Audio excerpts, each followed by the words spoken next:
og velkommen til 18 nyhederne. Det er nu blevet meget mere normalt at få lavet plastikoperationer, og i løbet af de sidste par år er antallet af udførte plastikoperationer steget kraftigt.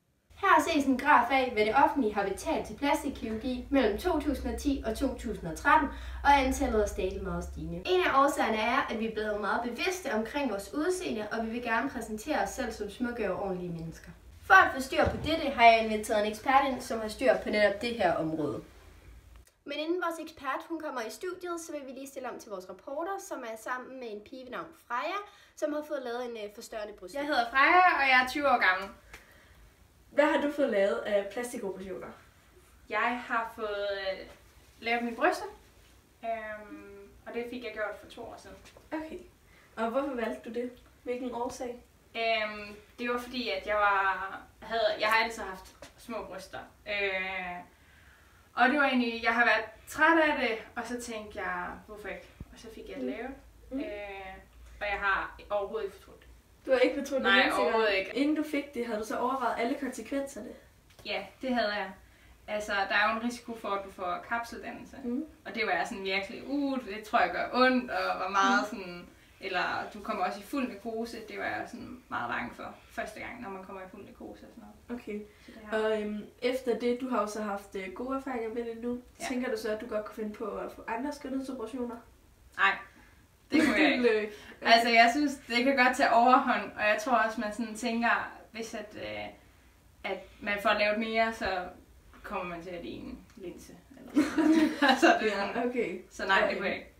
Og du gjorde det jo så på en måde for at blive gladere for dine bryster. Er du så blevet lykkeligere selv nu? Også bare altså, jeg gjorde det sådan lidt for, at jeg fik mere selvtillid og kunne, altså, når jeg gik i bad, så skulle jeg ikke kigge ind i spejlet og sådan noget. Så jo, og når jeg er i bikini, så føler jeg mig også fuldt ud tilfreds. Så du er blevet mere lykkelig nu? Ja, det er. Velkommen til Birgit Christensen, som er forsker og ekspert inden for mennesker og samfund.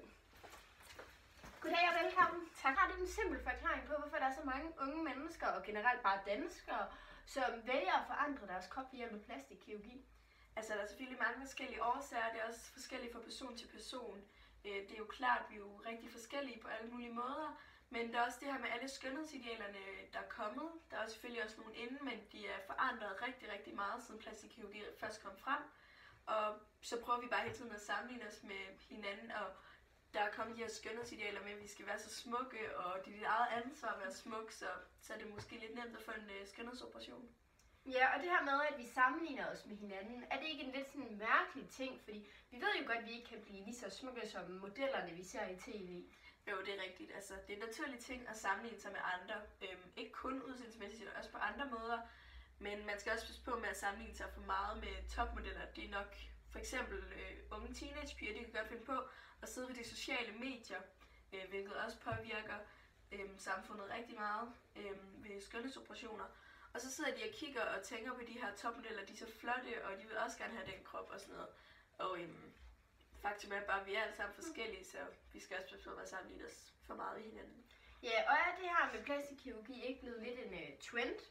Det er jo meget inde lige nu, som du også selv siger, og det her med, at vi prøver at gøre os selv så meget yngre, end vi egentlig er, fordi det er jo normalt at blive gamle, og alle bliver gamle, og alle får grå hår. Ja, det er rigtigt.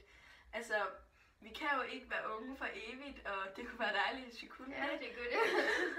Men jo, vi kan godt sige, at det er en trend på en måde, fordi skønhedsoperationer, det er jo blevet en trend, og der er mange, der gør det på grund af, at de er bange for at blive gamle. De vil ikke se gamle ud, så på den måde er det, og så prøver vi også meget iscenesætte os selv ved at bruge sådan vores intime kropsdele, og vi kan sige det, fordi vi viser os frem med nogle seksuelle overtoner, som for eksempel twerking.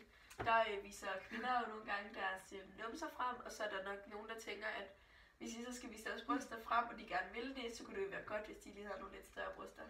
Ja, og er det ikke blevet lidt en naturlig del i hverdagen, og for mange mennesker, at vi forandrer os selv? Jo, altså selvfølgelig er det naturligt. Vi har kroppen, og vi forandrer os gennem livet, men når vi selv vælger at gå ind og forandre vores krop ved hjælp af plastikkirurgi, så bliver det måske en lidt mere unaturlig ting, men så fordi det er så udbredt, og det bliver mere og mere udbredt hele tiden, så går det ind og bliver en naturlig ting. Ja, og bruger vi ikke nogle gange kroppen sådan lidt forkert egentlig?